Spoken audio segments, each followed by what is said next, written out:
Aloha!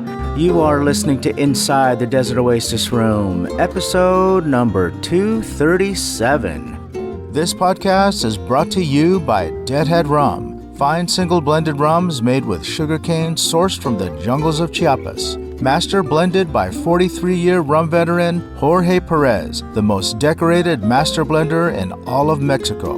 For more information, check out their website at deadheadrum.com. This podcast is sponsored by Frogtown Brewery, an independent craft brewery and tap room located in Northeast Los Angeles along the LA River. Tell them the Desert Oasis Room sent you and get your first pint on us. Limitations apply. For more information, go to frogtownbrewery.com and follow them on social media at Frogtown Brewery. On this episode, we chat with our friend Finny. Finny is the producer of the upcoming documentary Kabali and the Tiki Mug Obsession, a movie about tiki mugs, mug making, and collecting. We chat about how the movie came to fruition and how he got started on his own Tiki Mug Obsession. As always, I hope you enjoyed this episode as much as we did bringing it to you. If you'd like to follow our adventures, check out our YouTube channel at youtube.com/PolynesianPop, where we chronicle events, bars, travel spots, cocktail tutorials, and more. And if you enjoy this podcast, please consider becoming a patron at patreon.com/PolynesianPop, where membership grants you early access to podcasts and videos, front-of-the-line privileges to new merch releases, as well as exclusive content, meetups, and screen credits. Alrighty, let's get into this. Make yourself a cocktail and join us from Tiki Oasis 2024. And give it up for my friend, Finny.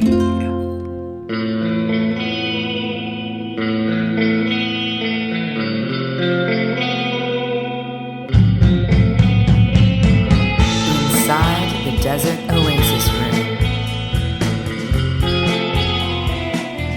Thank you, Finny. Great to be here. Aloha. Thanks for letting me interview you for our podcast Inside the Desert Oasis Room. For our listeners out there, we are at Tiki Oasis in the Kabali suite. It is sweet. It is sweet. It's exciting for me to see how far this project has come, because I remember in the very beginning hearing about this and then thinking, who is this Finny guy? It's true. And thinking, like, I got to reach out to him because I want him to see my mug collection too. Everybody's proud of their mug collection. And Doug Horn was the one that told me, oh yeah, you need to talk to him. Here is his number. And then reaching out. And then I think I also tried reaching out to Tony Marsico. Tony's been a big friend and fan of the project. Yeah. And, in the beginning, I wasn't really part of the scene as what I would call a player, the people that I call the Tiki gods. I was a fan. I come to all this from as Rory calls it, a fanboy, right? Stuff. Yeah. So, although I've been in it since 98, 99, when I think my first mug might have been Mr. Bally High, and 96 or 7 was my gateway mug, as the mug addicts call it. The gateway mug, yeah, I love that. So now it's just kind of it's been a very organic process. But I sort of feel like the kid who gets kicked out of high school for being in a craps game, and now I somehow got the seat at the World Series of Poker, right? It's like I was like, that's a great analogy. Yeah, so it's been a great ride. That's awesome. A few questions that I want to get from you. I know that. Well, let's just tell our listeners right off the bat, you're filming a documentary about Correct. tiki mugs, tiki mug collecting. And the title of the movie, Kabali and the Tiki Mug Obsession? Yes. Okay, awesome. Love it. And we're going to put links for all of that in our description. And so if all you guys want to follow this project, links to the social media, links to everything. Let's talk about this project first of all. Number one, I want to ask you, God, I don't even know where to start. Let's start with the movie, because as a mug collector, I also want to ask you about how that all started. What was the catalyst for that? But let's talk about the movie first. Okay. What made you decide to do the movie, and how did that all come about? Have you made movies before? So I had worked a little bit in production when I first moved this giant moai from Magic Carpet Golf in East Tucson. You're the one who got that. I was the guy. Yeah. So this was my first, my first legit move in, as far as the tiki masses, right? And they didn't let me have any more big ideas for a few years after that one because, the moai was free, but the shipping is what killed me, right? So it was about $100,000 project to move this 20-ton thing. You're serious? Yeah. $100,000. And a lot of it was, raised through music events. And this is when we were at the Hut down on 4th Avenue. But about that time, this kid shows up he was a bartender across the street, and he was in film school. And he said, hey, I think this is a really cool story. I'm interested in documentaries. Could you give me some of, your photos? And I was like, great. Somebody else is taking interest in this kind of mad quest. And that turned out to be Josh Dragata, who, fast forward 15 years, went to work in the industry and became a Highline editor and working for Disney and stuff. And so I happened to run into him when the whole Kabali bar project started. And it just happened very organically. Like this whole thing has never had this sort of Machiavellian plan, So the Hut, I remember the Hut. When you moved that to the Hut and started the Hut, did the Hut already exist? The Hut had existed only as a building and sort of an annex for another college bar that was down there. So I was the one with my business partner, Scott Menke, that opened the Hut as a sort of a neo-tiki place. I seeked out the Hut, knowing that moai had moved to the Hut.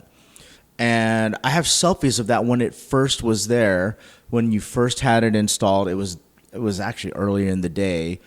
Obviously didn't know you yet. This was a long time ago. Yeah. This was probably 15 or more years ago. I was in town for the Relight, so either the Relight the Night event or an anniversary event at the Con Tiki in Tucson. And obviously as a Tiki guy, I knew about the golf course, the miniature golf course with the moai, and then that it moved to the Hut, seeked out the Hut, took the selfie, went home.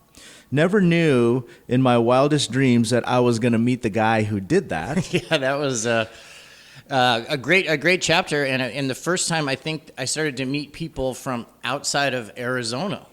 I knew Doug Horn because he was from Phoenix, so he would come down and he would set up at the street fair, which was right in front of the Hut, and this was the link. But I was like, I was sort of in an outpost, right? We were out there, I wasn't close to this epicenter of the enclave that Southern California's become. Sounds a little bit detached from all of that, but the other thing is too, who would have thought? The first time I saw the Hut, who would have thought that it was going to generate a movie, which, man, sounds so interesting, so much fun, especially for people that are collecting tikis. So Kabali, tell me where the name comes from.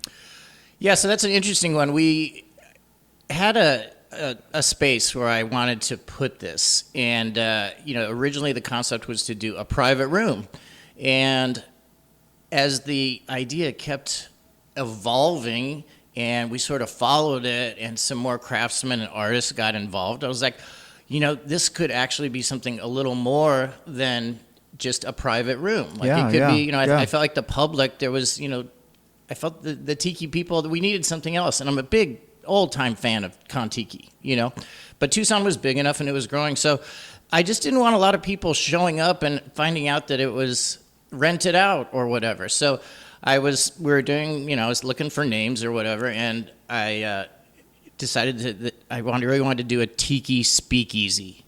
And, one of the things that I think I was just Googling, or I went to, thesaurus, and one of the things that synonym of speakeasy is a cabal, right? Or a group of people that affect their means, or they're kind of jumping off the popular norm of what's going on, particularly in the artist sense. Picasso was basically in charge of a group of an artist cabal, right? And there had been one in the Middle Ages when the French Renaissance, and so this was kind of an interesting idea to me, because the idea was that we would have these artists that created mugs, and this would be sort of the, as Venn later called it, the mug temple. But in the beginning, it was the idea of, okay, we're going to do this thing that's for those who know, and then I also like the simple answer when I don't want to have to do that little, diatribe at the bar when somebody asks me is, California and Bali are kind of like the two bookends of tiki as I knew it. And I'm like, that's close enough. I can, there's the easy answer and I can tap out on that.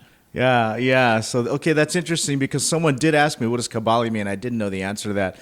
But knowing what it is, okay, so a couple things come to mind. First of all, the Getty Museum was built specifically to showcase his collection. His private collection, right? That's a lofty illusion. But that's what you're doing. It's true. I never in a million years thought that this was anything more than just a problem. A semi OCD. Problem. Yes, this was, which is kind of like, the Tiki Mug obsession came from the Tiki Mug delusion that, well, I'll just do vintage mugs, right? And then it'll stop. If I get through Tiki Quest, I don't, and then it sort of became the Tiki Mug obsession, and some people have gone as far as to call it an addiction, and that the mug is the drug. So we love the mug addict thing because that is kind of, but there was never an idea that, I could do anything to share these or to give back. But here it was. I had a chance to do the first place that, maybe it wasn't just going to be a room outside my pool and my own tiki bar. I love home tiki bars, but where people could come. And here at this point, I had 800 or 900 mugs, and I was like, well, this is, here's the chance. Yeah, this is one of those things where those who know, right? And I love the quote, "The mug is the drug." You got to put it on a T-shirt. Oh yeah, it's true. And we keep having, it keeps getting further and further. So if people get their first mug at Kabali, we call it the gateway mug, right? Yeah. And but I have seen, and that I think the scene is alive and well and growing. I think there's, I'm a big believer sort of in abundance, and there's always more. If you're talking about creativity, there's an infinite amount, wealth of ideas and imagery and people and young people coming up. So, I think we're just entering the next phase. Yeah, 100%. Tiki is growing year after year, and the more that people learn about it, the more, just like you said, the more creative and the more diverse it becomes. Josh was kind enough to show me a few clips, and this movie is fantastic. It's really exciting because this one is specifically on tiki mugs. And it reminds me of a show that I used to really enjoy called The Incurable Collector, which was on A&E. Okay. Do you remember that show? No, I didn't see that. So this show was, John Ratzenberger was the host, and he collected vintage cameras. So these old cameras that use these giant slides of film as a negative, right? Like 2 1/4 or something. And he would visit other people's collections, people that would collect cookie jars, or people that would collect model trains, or people that would collect baseball hats or beer cans or whatever. And what I found interesting about it is you stumble across an old beer can, whatever, it looks cool because of the old-timey artwork on it or whatever. But you put a bunch of them together, and how cool does that look, right? All his old cameras on these bookcases in his library or whatever that is. And it's the same thing with the tiki mugs. Yeah, it's a snapshot. It's a way to, in our cacophonous world, to say, okay, we're going to look at one little sliver of Americana. And this is why when I first read Sven's Book of Tiki, I just loved, I fell in love with this idea of urban archaeology. Yeah. And the fact that enough of pop culture might have gotten to the point that it's already being lost and can now be rediscovered. And yet we have to remember that the public is actually like a parade. We always think of, we're going to just be dealing with the tiki people, and that's this finite amount of people. But it's constantly moving out there. So to be able to say, look at this thing that happened, and it's uniquely American, and it's right under the sort of the pop cultural underbelly, like, people might not, like, what's a tiki mug? I don't know what a tiki mug is, but when they see it, they're like, I have one of those. My grandma brought me from Honolulu or something. Right. And there's some great stories out there with all these mugs that I always wonder about, the ones that we don't know the stories, right? You'll have a mug that came from a bar or restaurant from, let's just say, the 50s. We're just generically throwing at a time frame out there. And this mug was not meant to be sold or collected. It was used in a restaurant. Barware. How did this mug survive to 2024?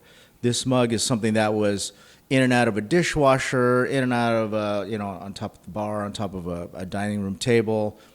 How did it get to its next step? If you could look through the eyes of this mug, right? Did Grandma throw it in her purse, right? And Right. she Did was Grandma throw it in her was she a purse? shoplifter? Yes. Did an employee take it and use it as a pencil holder?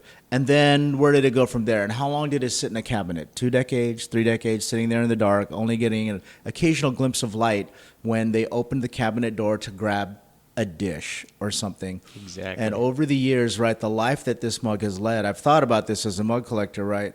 And it finds its way into a cardboard box stuffed with packing peanuts, unwrapped and on your shelf to be cherished forever. This idea of mana, or the fact that an object can be imbued by the energy of not just the artist who made it, but the people who might have used it. This thing might have been lost for whatever. I think that the lineage is fascinating too. And what I really, what really gets me now is what I think of as sleepers. The old vintage mugs that didn't make it into Tiki Quest, that weren't in the great Jay Stromgen books.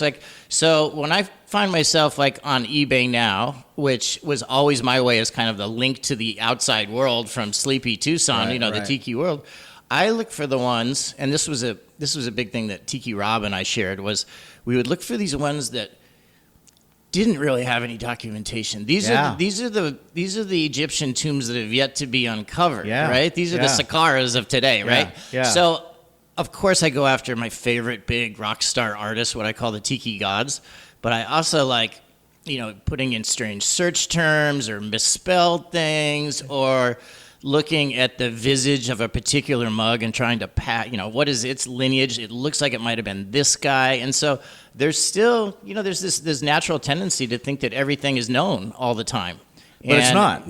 Of course it's just not. There's all kinds of stuff that gets lost even in 50, 60, 70 years of history. Yeah. And going back to this example that I told you of this, the life of a mug, if you've got 1,000 mugs, they all have a story like that.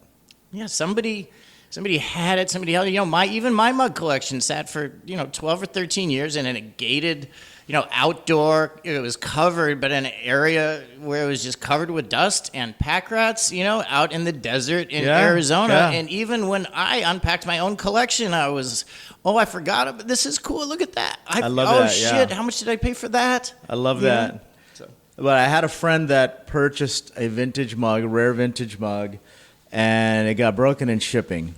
Bought it on eBay, got broken in shipping. He was so angry that he sent the seller this nastygram that said, so this mug was never sold, never meant to be sold, and it found its way through blah, blah, blah, everything that we just said, and it survived all of that until it got to you.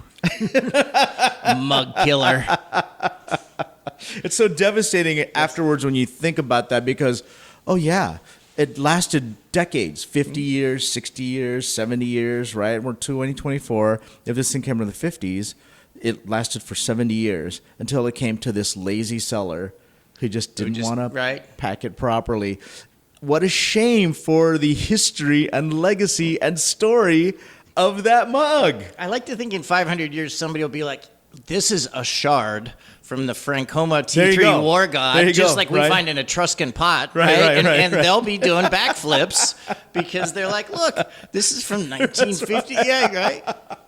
I love it. Now, for our listeners out there, they know that my listeners are probably they're listening as Tiki enthusiasts, right? They know the whole mug obsession, and so all this mug talk, this really geeky mug talk, I'm sure they can relate to, and I'm sure they also want to know how you got started, because I want to know how you got started. Let's talk about your gateway mug. What took you there? You bet. So, it's funny. The more I talk to a lot of my favorite Tiki artists, and I'm lucky enough to call, a lot of them pals now, is they all had some sort, and it seems like a graphic arts background or a painting art school, something. So I was a practicing graphic artist. So I've always been sort of seduced by imagery. And the first time I saw a tiki mug, it really appealed to me is knowing sort of the history of primitivism and the idea of ancient art. And it was very simple and clean, and the fact that it also had this overlay, kind of a Venn diagram of a modernism. And so the things that I really like in Kabali, our place in Tucson, is what I would call a modernist tiki bar, as opposed to a musty, dusty found art one, which I love too. Like, I love the old beach bar thing. Whatever washes up, you just hang it up wherever. But this idea of primitivism and put into, modern antiquity or whatever was really cool. And so I find that the rise of tiki and the big resurgence, also tracks very closely with the rise of the internet. So all of a sudden, you're like, I'm exposed to these great things, and then there are these really rudimentary things, like if we look at now, but like Tiki Central, and there was early Yahoo groups, and you'd send somebody something, and you'd sit around like waiting for a message in a bottle. Just 3 days later, somebody might post something on your post or whatever. So the idea that you could go out and find these, and then being a Zoni who migrates to Southern California every summer, I ended up at the Bali High, and Shelter Island is still one of my favorite tiki enclaves. And my first mug was Mr. Bali High, which I think like a lot of people. Okay. Yeah, and that would have been like the mid-'90s, 96, 97, something like that. And I was there yesterday. I still go back to the birthplace of my personal trek through tiki. Yeah, I love that. I'm going to share mine with you, just because I think all of our mug nerds out there will want to hear it. So my very first mug was a Leilani, Tiki Leilani. Of course. But I got it in a half dozen set. There were 6 of them. So the rum company, right, that put those out, right, which made it's kind of funny. And I didn't even know that for years. Oh yeah. It's and the Leilanis were always, they were ubiquitous. They were everywhere because it was one of the very first production mugs, right? Where a company said, "I'm going to use this as a promotional tool," right? So it didn't have to sneak out because as a remainder good from a closed restaurant or whatever. Right. And it's kind of similar to a mug that's very close to my heart, which is the Mark Thomas Outrigger, Love which the was Outrigger. sort of one of the first ones that the idea was, okay, you buy the drink, you keep the mug. And so by virtue of that, a lot of them got out early, and so they became sort of one of the trademarks, or one of the the linchpin mugs where you're like, oh, okay, this was early, and a lot of them got out, and still to this day, it holds a pretty good price for the fact that there's so many of them out there, but they've all have interesting patinas. And so the Leilani, like your first mug, was kind of that same way. It was because it was oft recreated, and people did different ones. They didn't, a lot of people didn't really get into, how far can I take this? So there's a lot of different versions of Leilanis, or whatever. But definitely, I think your first mug was probably my second or third. Okay, so I feel a connection to it, because the thing about the Leilani was, so I was collecting Coco Joe's stuff when I go to Hawaii. Buy the Coco Joe stuff at the ABC stores, like the statues and the whole thing, not just the mugs. The statues, and I wasn't collecting mugs. It was the girl I was dating at the time who went to I think it was either swap meet or flea market or something, and she found them there, 6 of them for $2. They put them in a grocery bag and they brought them to her, and then she gave them to me as like, oh, you collect tiki stuff, right? I think you'll like these. And at first, because they were all glossy and shiny, they didn't match with my Coco Joe's collection. Right. So I put them in the closet for probably a year or two. And then I decided to pull them out and find a place to put them. And I feel so badly for that now, because we talk about, like I said, the life of a mug. How long did it sit in a closet? How long did it sit in a cupboard? And now they've become beloved to me, especially those first 6, because that's the gateway mug, right? That was the gateway. Right. And they're still kind of like weird-ish looking. They're not as sharply carved or sculpted as you normally see these Hawaiian ku mugs, but it's a vintage mug now. And in the old days of Tiki Central, people made fun of those mugs. No one liked them. And I used to wonder, like, why do you guys hate this mug so much? And now I realize it was me that loved it so much that made me not understand why they hated it so much. Exactly. Right? No, it's the truth. And, I love going back to the roots because I think you can be a chaser for only so long. That's right. You can only, and particularly unless you have an unlimited amount of capital, which I've never known that situation, if you try to get every mug that comes out, at some point, a lot of people try to moderate the obsession. So what am I going to do? I'm just going to I'm just going to collect Star Wars mugs. Yeah. Christine's got that amazing collection of just Tiki Bobs. Like there's 400 Tiki Bob variants, right? Yeah. That's cool in and of itself. Rory from Tropics in college, he likes to collect just Palm Springs mugs. Yeah. So I didn't get off on that freeway off ramp soon enough, so I still tried to collect everything. And had this abject FOMO, right? Fear of or FOMOM, right? Fear of missing out mugs. Yeah. But now I still collect a lot of stuff, but I really like to run it through my own personal filter. Like, does this still speak to me like that early mugs? Like the Leilani or Mr. Bailey. Does it still touch me on that sort of base level? And for the most part, they do. Yeah, I love it. Now I want to go back to the movie. Let's talk about Kabali. You started this project how long ago? I think it's. I'm almost embarrassed to say, but I remember the first things that we were putting out said, coming in 2023, and now it's coming in 2025. But the thing about documentaries is they happen in real time. Sure. Right? Yeah. So you're going to, as it's almost a testament to how well it was going, and there's something bigger here. And I think a really good documentary is you're unearthing things and over a period of time, and you get to present it to somebody who sees something being revealed, in the course of 90 minutes.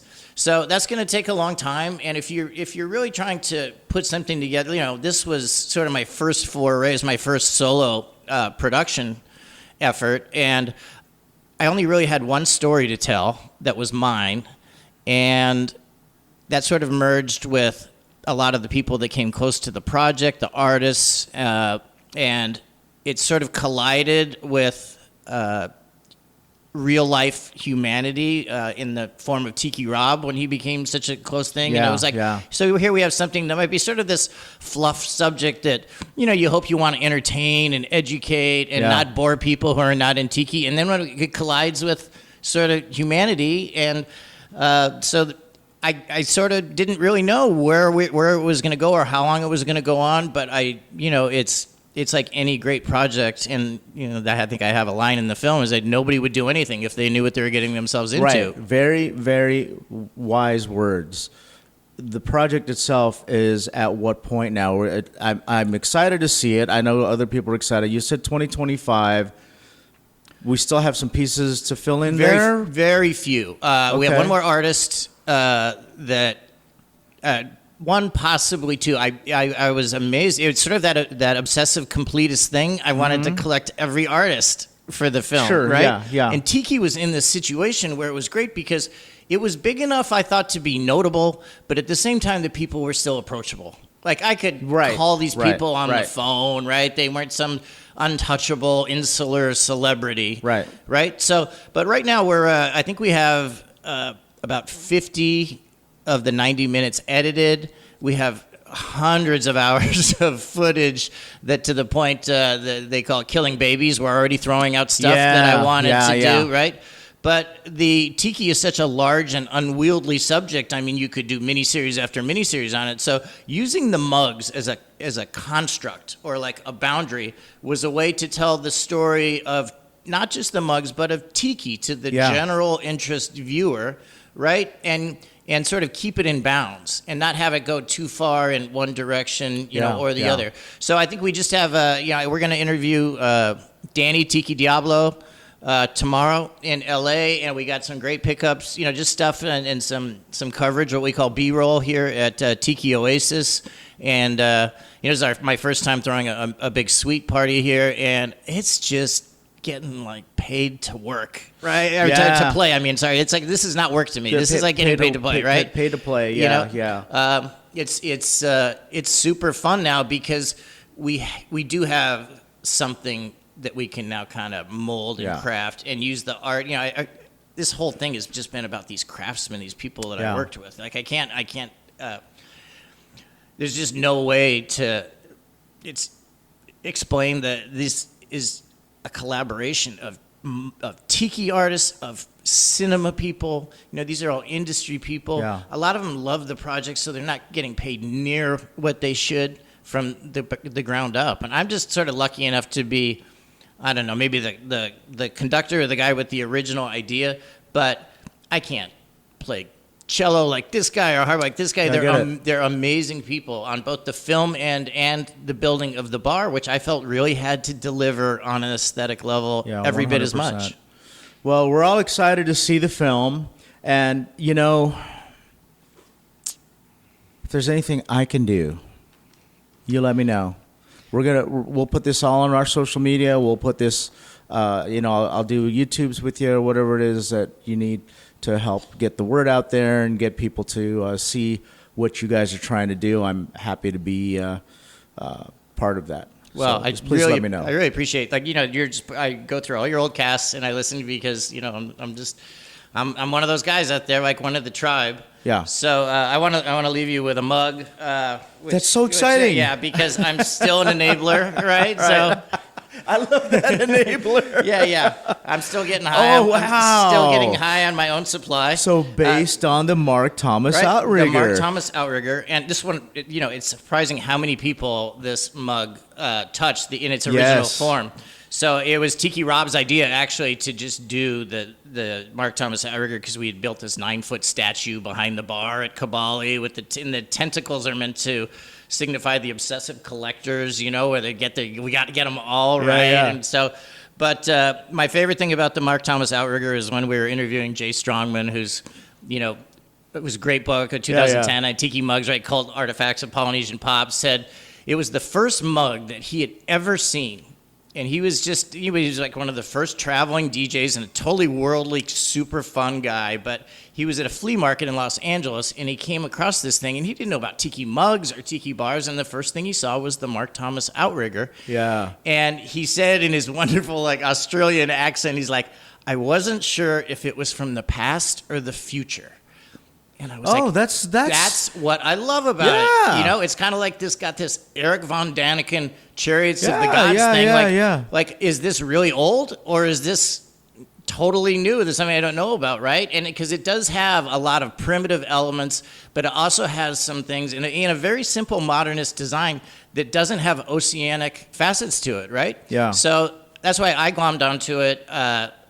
John Mulder loves, you know, the Mark Thomas. We could just call it the MTO, right? Yeah. And so to be able to redo this, you know, I didn't really feel like it was too disingenuous that we were knocking it off. I did feel like it was a true homage. Like this was a move of reverence. That's the thing, though, is it's not a knockoff because it's a little bit different.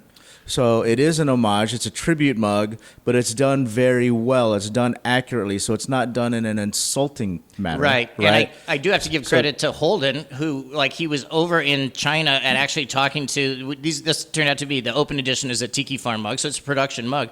But he was able to talk to the guy who ran the plant and said, we're trying to get this real modeled look, not just in the, you know, the glaze, but the underglaze. We're trying to make it look like a new old mug. Yeah. And so that was why, even to do something that, you know, people might say, well, they just took an old design. It's like, you know, I think if you can try to produce it in a unique and new way and kind of really bring some new spirit to an old thing, it's just adding another patina on there. Yeah. And this mug, for us mug geeks, thank you so much. Let me first start. So Finny just handed me the mug. So let me just start by saying, this is like a drug dealer handing a baggie of cocaine. I was never and here. saying, yeah, that's on me. This has not been cut. So thank you so much. This means a lot to me. Every gift I receive means a lot to me, and especially from one collector to the next. This means a lot to me. Thank you. But you probably have all the variations of this style of mug, right? The I other do. OMC mugs that are fat, save one. short. Yes, there's a brown one out there that Rob had. It's in Rob's collection. Christy, his wife, has, and it's great. But I still look for it, and I love. There's great pen and ink delineations of this on the early Mark Thomas menus and stuff. But it's just really evocative. And it's one of those things, it just touched me on a base level. And I think that's what all art did. You really can't actually put it into words. If it touches the human spirit, then it becomes art. Yeah. And they did a really good job at capturing that vintage glaze that the Mark Thomas Outrigger mugs had, right? It had that kind of mottled, I don't know if that's the right word, but it's that greenish. It doesn't come off as one of those high glossy cheap made in China glazes, right? And then the last thing that I think was really sort of tricky about it, and this is a testament to the great craftsman that Rob Hawes was to do these the tentacle suckers present a problem when you do a release in the mold, right? Absolutely. So what he did is by making instead of a zillion little tentacles, there's just a single file line of like suckers going all the way up, and it gave it this kind of like a more primitive take on it. It's like if you were, doing a cave drawing with a charcoal briquette, right? You're not going to be able to get all that. And so what it did is, I think, bring it more into this modernist thing and made it more, as he said, artful. Yeah, I love it. Well, I can't wait. And here at the Desert Oasis Room, we wish you all the best to getting this documentary done and the success that will ensue from this release. I know the Tiki community is going to be right there behind you watching this movie wherever it gets screened. And, you're in good hands. You've got Josh here. That's right. He's got Josh taking care of this. And, I just got to say, when I go see a collection like yours, it's badass. And the first thing I look at is all the ones, not this that I don't have, but I've never seen before. This thing is not, this is just beginning. That's the thing, is that there's so many. I think about this all the time. I think about if you find a Tiki Bob, or you find, we talked about Tiki Leilani or Mark Thomas Outrigger in your local thrift store, you never know if that's the last one in the wild. You just never know, right? So you might be buying the last one that ever exists. And if they're all in collections, you'll never see another one on a thrift store shelf. Right, and then you also have the thought of there were so many Bumatai styled and Tiki Bob styled craft mugs. Oh yeah. What else is out there that we have not seen? Exactly, by some hobbyist. Like some housewife in 1978 created a grail, or maybe a ceramics teacher at a high school made some molds to teach his students how to do this stuff. So people were making Tiki Bobs. Yep. I dream of tough sheds full of severed head mugs somewhere in Texas. There's somebody who doesn't know what they have, right? That's right. They're just waiting for us. So I'm a big fan of the podcast. Thanks for having me on. This is great. Thank you. I appreciate that. So for all of our listeners out there, check out the description. We'll put all the links there for the Kabali project. And follow our friend, Finny. Yep. Come see us in Tucson. And come see them in Tucson. That's right. They have a bar out there. All the mugs are there. Kabali is also named Kabali? Yes, Kabali is the name of the mug. It's a speakeasy, but Tiki people are really good about posting how to get in and where to find it. Okay. But I was going to ask for the address, but do we want them to solve the puzzle? Well, we like to say it's actually somewhere in Tucson, but it's in the Oro Valley, so it's the closest thing you can get to Phoenix, which is good because I have a lot of Tiki travelers that come down. But it's on Oracle Road, and as we like to say, Cool Drive, of course, because the street is actually named Cool. So. Awesome, love it. Thank you so much. Hey, it was great. I appreciate you taking the time. It's absolutely my pleasure. I appreciate it so much. And for all of our listeners out there, if you want to listen to our archive, you can go to the website desertoasisroom.com. And we also have a YouTube if you want to follow our adventures, youtube.com/PolynesianPop. And maybe we'll also put a link from there over to the website with the trailer and all that stuff. So we want to give these guys all the love that we can. And thank you. Thank you again, Finny. It's great being here. Let's go have fun. And thank you, Josh. We appreciate you. All right. Cheers, party people. We'll catch you on the next one. Aloha.